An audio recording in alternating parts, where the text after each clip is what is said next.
How's it going, guys? Welcome back to a new installment of Kernels of Truth, Episode 2. I'm going to keep this live very brief because I just don't have the time to do a long live today. But as always, please click that like button on your way in just to support me and boost me in the algorithm. Hey, Navajo. Thank you for showing your support. So before I start this live, it's gonna be a quick one, but my other series is typically about crimes, anything very much what you would call shock value. So the kernels of truth might have a little bit of shock value, but it's not to the same extent as my other series. So I wanted to start simply by going an easy topic for the day. Maybe it might inspire you. Maybe I might be able to share a little bit of wisdom if it can help you. Because sometimes we learn from other people. We learn through our own experiences, but sometimes we learn through others as well. So that's really important. And sometimes I'm actually better at giving advice than taking my own. It's messed up, and I really don't like to admit that about myself, but I guess sometimes you just have to eat crow and accept reality. I'm just good at giving advice, um, but I'm not always the best when it comes to actually following it. And that's just how I've always been in general. I won't say that happens all the time, but it can happen. So I just wanted to share about what I've learned and what I've experienced recently. And a lot of you might be in the same boat as me. A lot of you are probably past the ferry at this point. But what I've realized is that you reach a point in your life and you question why people can't see you for who you are as a person. And I've always had this issue for the longest. I've never been a people person. I've always struggled understanding social cues, and I've always wondered, what can I do differently to be seen? But the problem is, the more I kept entertaining that idea, the more I felt that I became a shell of myself. I felt that I started to become rehearsed, if you will. Imagine following a script and thinking that script will land you a reaction or a round of applause. That's how it felt. It felt performative. It felt performative to be me. And sometimes you can't help yourself. You want to be performative to impress people. But the problem is, depending on how unsuccessful you are in general with relationships, it becomes a cycle. And you keep repeating it and repeating it and repeating it.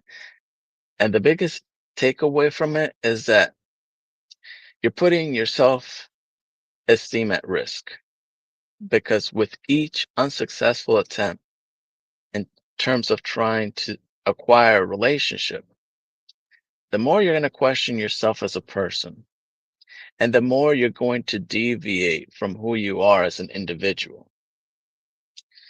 And I always didn't like myself to begin with, so I always thought, well, what's the harm done if I do it? But I recognize that it's not always healthy to do it. It's not healthy to do it in general. But if you have the urge to put on a performance in order to obtain new friends, let me tell you, the longer you do it, the more harm you're doing to yourself.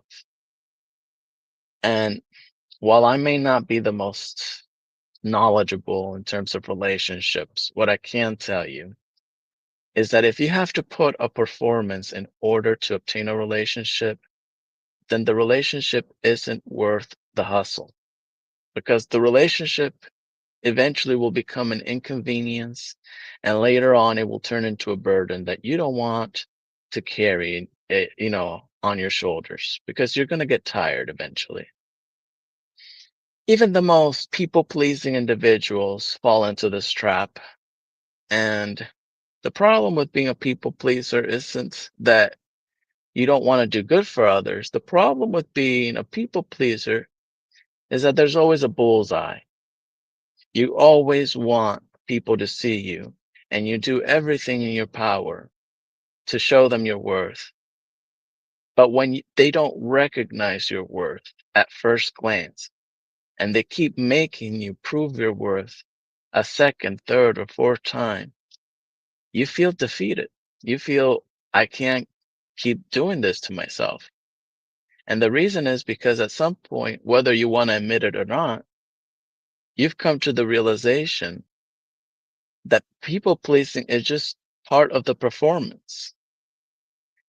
A lot of people feel so lonely these days.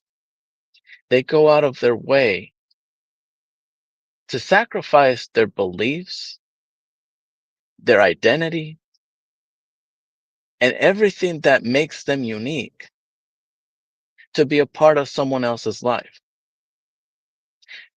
Now, the biggest problem is, even though we should know better, once we fall into the trap, you might as well call us a fish out of water because we just become completely dumb to our own mistakes and we become dumb to the realization of what's taking place around us. Hi, Angelica. How's your day? I hope you're having a good one. Loneliness has really done that to me. And I guess I'll do more of these videos because it's not about really being a guru, right? I'm not a guru. But if I can inspire anyone, that's really what I want at the end of the day. I don't care to be this guru who spoon feeds you information that you should know because I told you so.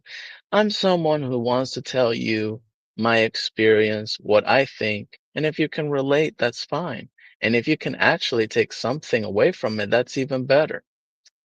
From my experience, I've had a lifelong struggle with isolation.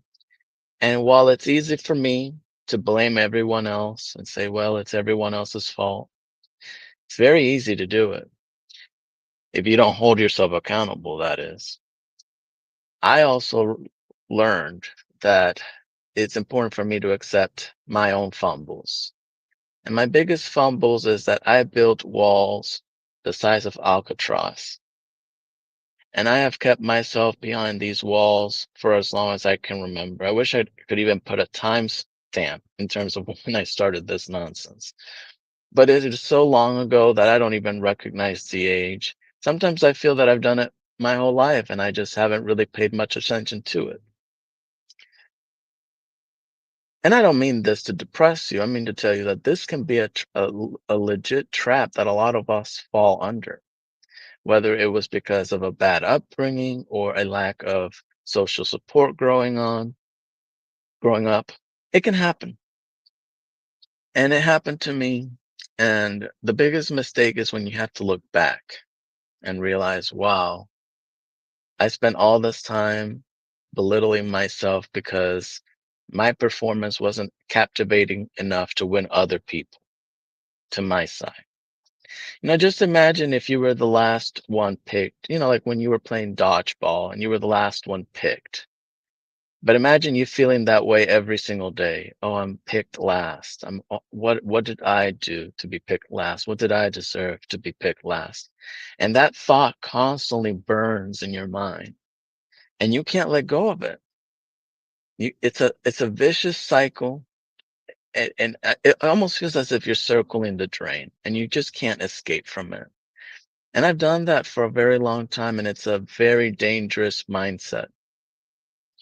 But the worst mistake is, I feel that ever since COVID, the last 6 years, they have been these past 6 years have been some of the most challenging years for me. I've questioned my reality more than I want to admit. And that's why I realized at some point I might as well just wave the white flag. I might as well just accept that no matter how hard I try, winning people all the time isn't worth it if you have to put a performance and act differently for the sake of being accepted by them. And that's really what I want to basically teach everyone here who's watching this live. If you've ever questioned why you're alone, you're alone because you're afraid of failure. You're alone because you're afraid of people telling you no. And when you face that for such a long time, when let's say if you did that for a very long time since you were young and you try to prove yourself to your elders and you constantly felt that you were met with disappointment, that eventually manifests into your whole life. You know, if people were always disappointed when you were a child, that disappointment grows into your adulthood. And you just think it's life. You know, people don't always get the luck of the draw, if you will. So you just think, well, this is normal. This is just life. And it is life. Don't get me wrong. It is life. But it shouldn't be basically what you allow all the time. You shouldn't just normalize the pain and struggle you go through every single day. Because what is it going to do for you in the long run? I know what it has done to me. And what it has done to me is that it has made me, bitter, miserable, detached, dissociated, and so on. And I did this to myself, despite the fact that I had a lot of crucial individuals who played a role. You know, there's a lot of individuals in my life who are part of that chessboard, right? But I allowed them to put me in the checkmate position because I continue to allow the cycle to continue. And I don't do anything about it because, to be frank, I sometimes feel that my hands and my legs are just cut off of me. I just feel like I can't move. I feel powerless. I feel stuck. And so I'm sure that's a lot of pressure, not only for me, but for anyone else who goes through something similar. And what I've really learned is this loneliness,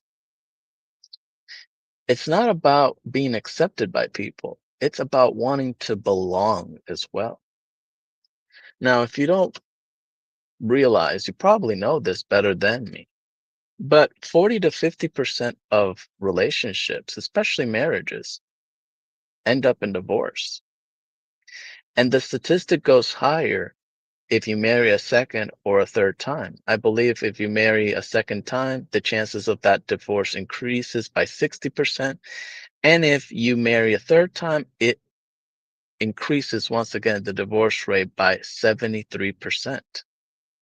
So what that means is that once we have a litany of failed relationships, we just kept chasing more and more, thinking the next relationship will solve all our issues from the past. It can eliminate all the bad luck we've experienced beforehand. I guess if you take the time to practice self care and you grow up long enough where you took enough time for yourself and you're ready to date again, perhaps that's different. But that's not how most people function these days. Most people these days are so empty and hollow inside because of their experiences throughout life. And they can't handle the idea of being alone.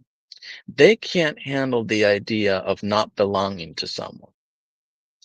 And I can actually relate because I felt that way for a very long time. And I still feel these emotions. You're still going to feel these emotions regardless if you want to or not. The difference is, what can you do differently? Because I have these feelings every day. And I always say to myself, oh my God, these MFing feelings are back. What should I do?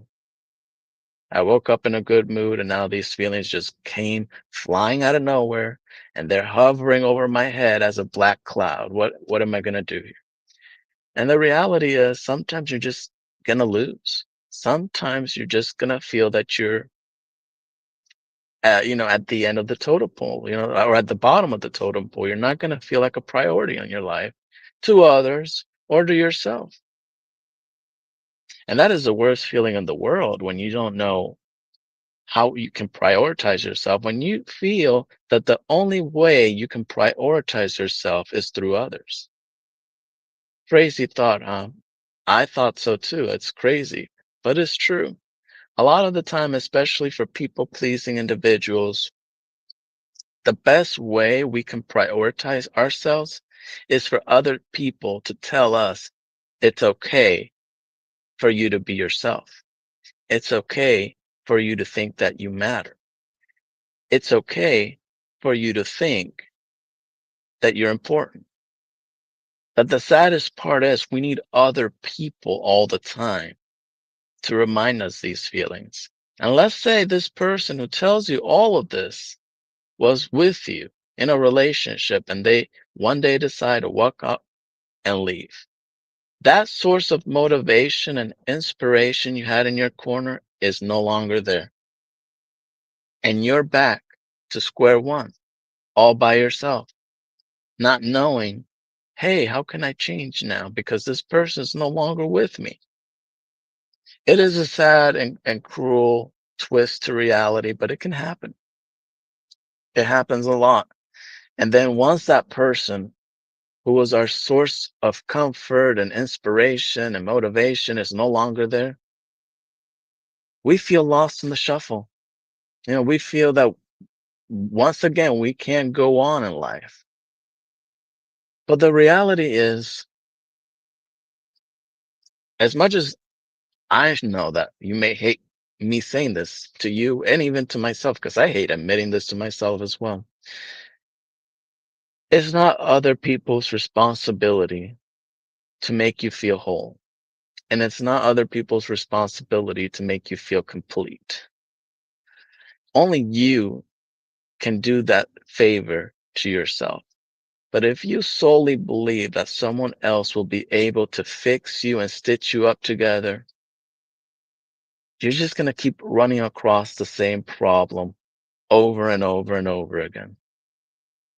And I will say for the past maybe 3 to 4 years, I've tried my hardest to seek a relationship because I thought once I had that relationship, that ideal relationship I created in my mind, which was at the end just a fairy tale with no substance behind it,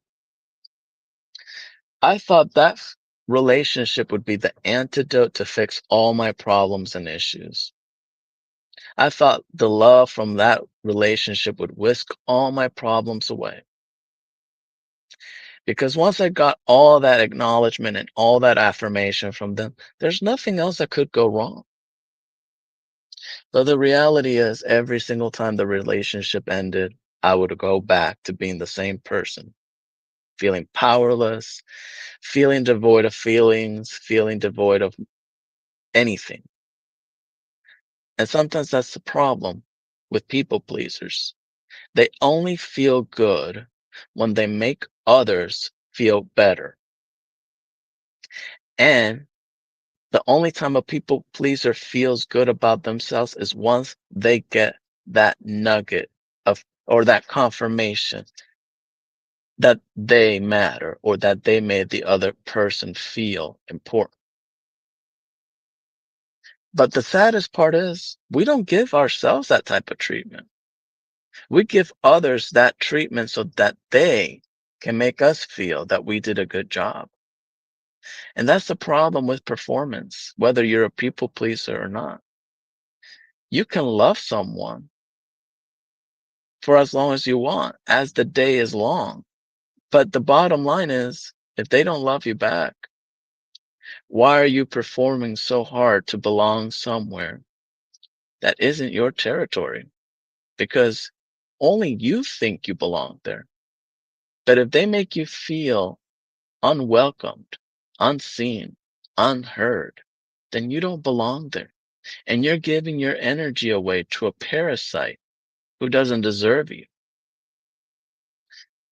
Sometimes that's easier said than done. And you're just going to have to face the heartache until you finally learn the lesson itself, which is You can't constantly put others on a pedestal that you have to carry over your shoulders because that same pedestal that you use to pedestalize others will eventually crush you. Now, I'm not saying you're going to be perfect. I'm not saying you're going to get it right the first time if you're still struggling with this. You've got to know yourself in a way that you probably don't even know yourself right now. And I'm saying that as a person who still lacks the knowledge of knowing who I'm supposed to be as an individual. You don't know your boundaries. You don't know your beliefs. You don't know anything about yourself. You just think you do. That isn't to say that you're completely thoughtless, completely mindless about who you are as a person. I'm sure you can pinpoint your weaknesses. I'm sure you can point out your strengths. But when I ask you, do you know what's the meaning behind your life? You probably can't come up with an answer. And if that is the case, don't feel too bad about it because I'm in the same boat. I always thought I knew the meaning behind my life. But the problem is I never put two and two together. I never bothered searching for answers. I just thought I had these answers. And when you think you know something, reality eventually will humble you and will make you realize that this know-it-all attitude you use to carry yourself throughout life, eventually life will remind you that you're just as clueless as when you first came out of the womb. That's how reality does humble people. And it has humbled me. It has made me realize, you know what? I really want to love people, but if loving people means that I have to sacrifice myself in order to impress them in hopes that they'll stay around for one more day, then that's a waste of time. And I'm not saying just for me, I'm saying for you as well. Now, it is always a balancing act when it comes to love, right? Love is a balancing act.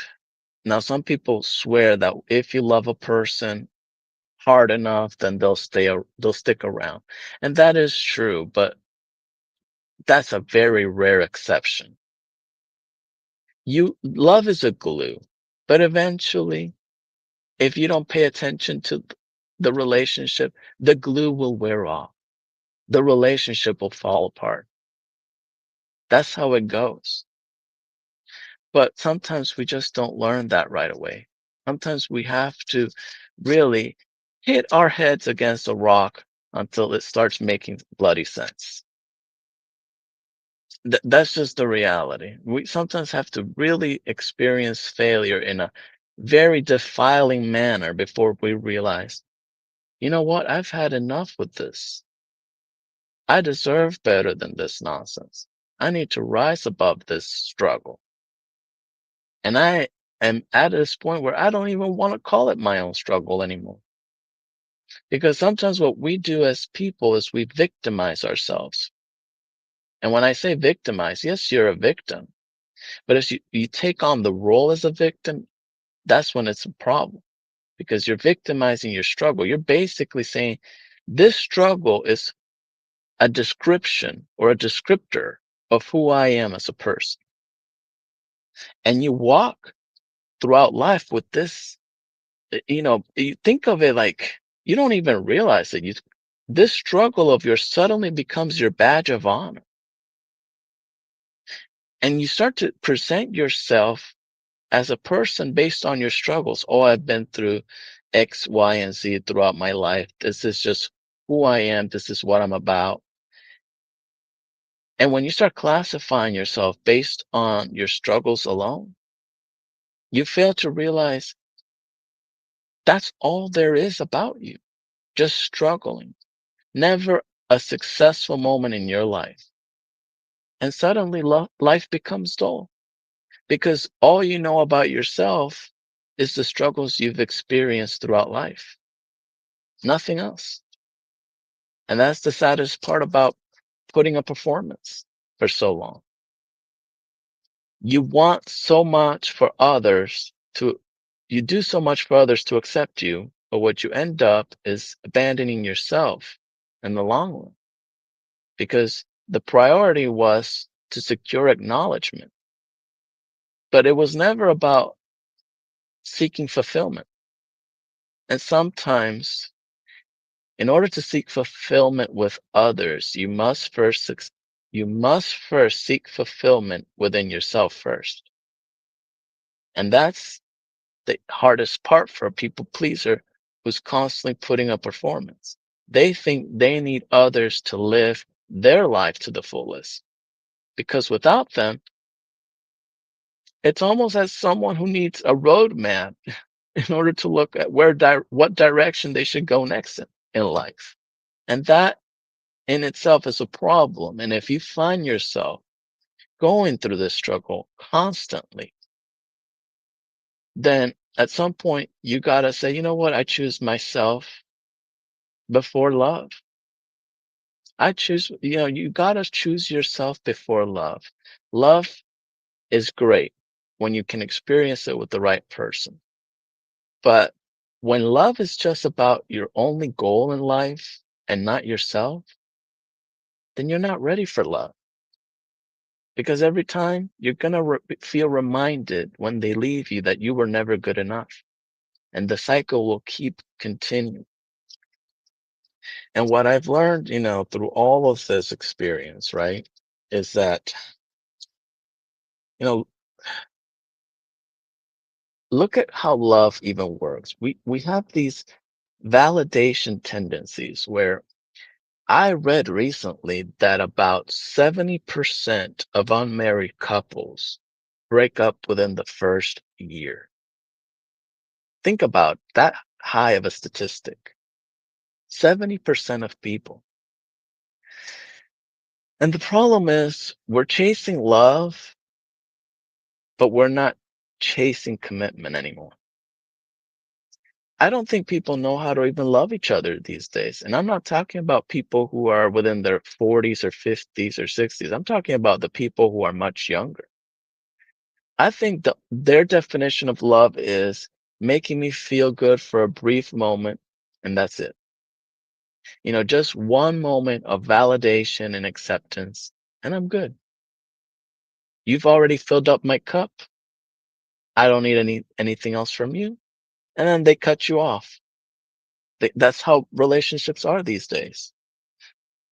Not all, of course. There's exceptions, but it's becoming a growing trend where relationships are no longer about getting to know the person or building a life with them. It's more about what can you do for me and what can I get from you? That's it.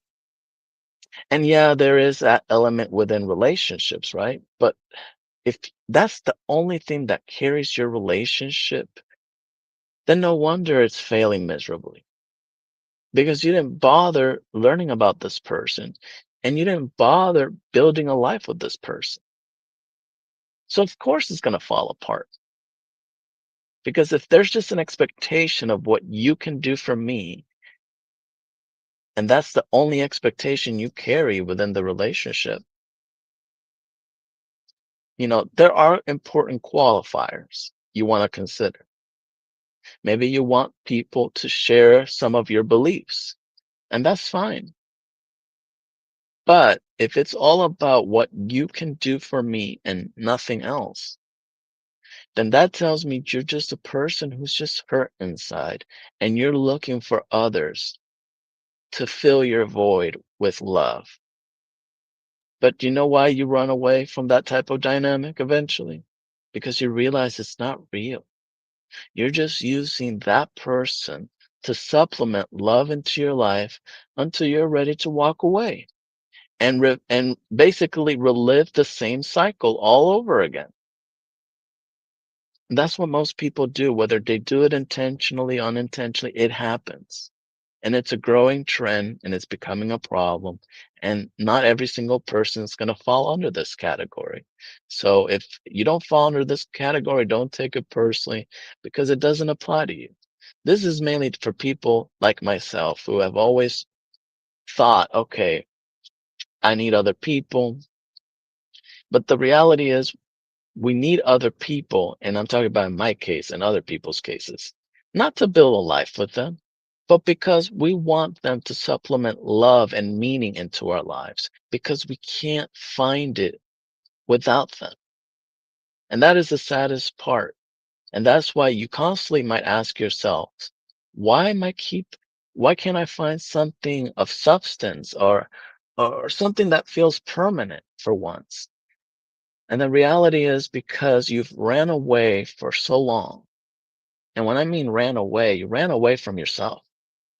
And you thought someone else could be Bob the Builder and fix your life for you. But that's just not how reality works. Not someone can't basically fix you from the ground up without your involvement because it's unrealistic and it's always going to fall apart because you're always going to think, oh, you didn't do this the right way. This isn't the way to make me happy. But the reality is, no one's going to know the right way to make you happy because even sometimes the people pleasers and the people who put on masks don't even know what makes them happy half the time. So to expect another person who isn't you to know how to put the pieces together is unrealistic. And this is why we keep experiencing the same pitfall over and over and over again until we realize that we need to make ourselves feel whole, that we need to make our priorities known, and that we need to establish our own boundaries. Nothing is ever going to go according to plan. But I'm going to tell you this as a person who struggled with a lifetime of loneliness. I basically look, I can tell you that I've basically built surface level relationships. I've always misinterpreted social cues, which prevented me from being with people. Self-protection through isolation is actually a real thing that a lot of people do because they feel that that's their only way to keep themselves, um, what is it, safe from rejection or disappointment in case something does go wrong. Perception of care. You just don't care about yourself as much as you think.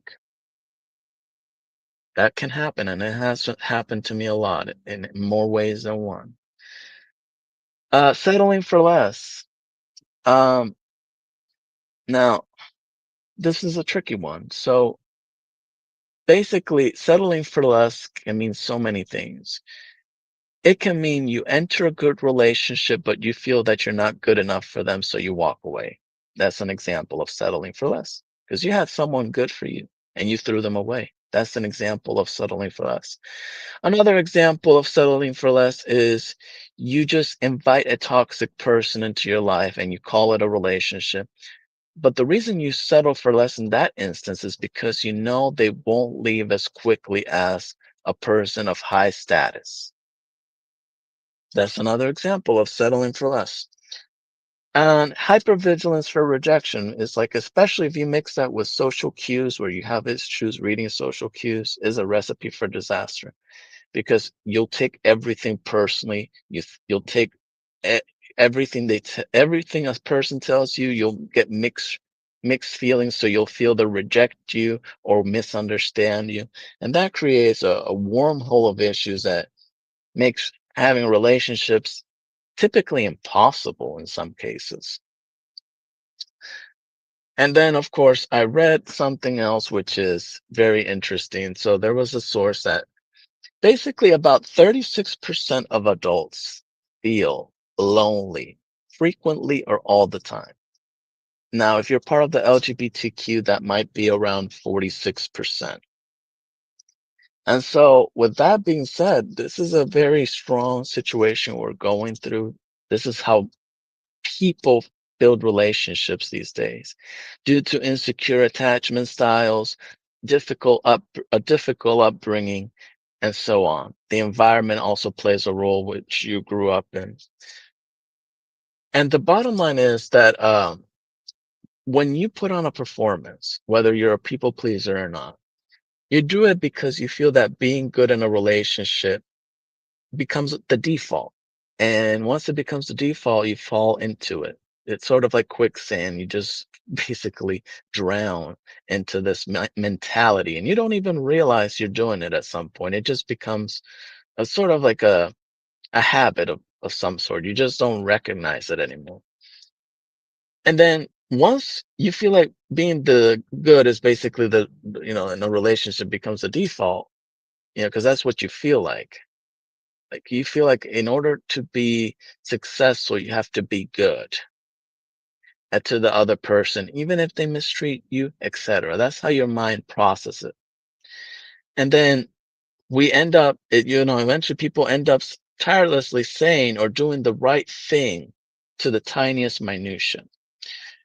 Basically, you're afraid of disappointing your partner, so you always say or do the right thing, even if it exhausts you, even if it makes you feel miserable, even if it becomes a burden. You censor yourself so much, your feelings, because you want to say or do the right thing. And think about it like OCD. You're just so worried about everything being clean or organized or to the tiniest detail. And imagine taking that energy in a relationship. That's how it basically feels for a person who puts on a performance. They basically have this OCD approach where they say the right words, they do the right actions, and then eventually it gets tiresome, waving that baton and carry and putting that mask on all the time. Eventually the mask just slips off your face, the baton falls off your hand, and you get tired of putting on the performance because you keep repeating it over and over and over. And then you just think, well, this is the way that I'm supposed to achieve results. But once you realize performance can only achieve results up to a certain point, and I say it because people will detect your phoniness from a mile away. They'll be able to tell, okay, this person is just not being real with me. There's something going on that they're not telling me. And eventually they catch on. But eventually you sort of reveal the spoilers to them because you at some point get tired of the act itself. You kind of spoil yourself to the person and they kind of pick up where you left off. So it is a sad reality. But what I'm saying is, don't perform to belong. Don't perform to belong because the longer you perform to belong in a, no matter if it's a relationship, a community, a group, a community, etc., don't do it to belong because when you perform to belong, it will only remind you of how empty you feel about yourself. When we perform to belong, it's because we want other people to pick up after our slack. We want people to make us feel that our life has meaning without us doing any of the hard work. And that is the problem. And that is the epidemic we're facing nowadays. Not with every single person, right? But it is an epidemic nonetheless. And so I wanted to bring that to you guys' attention, especially for anyone who needs any daily dose of motivation. I thought I would share that with you guys. But otherwise, I'm going to let you guys go. You guys have a good day, and I'll see you guys next week. Please click the like button on your way out if you watched this live stream. Thank you.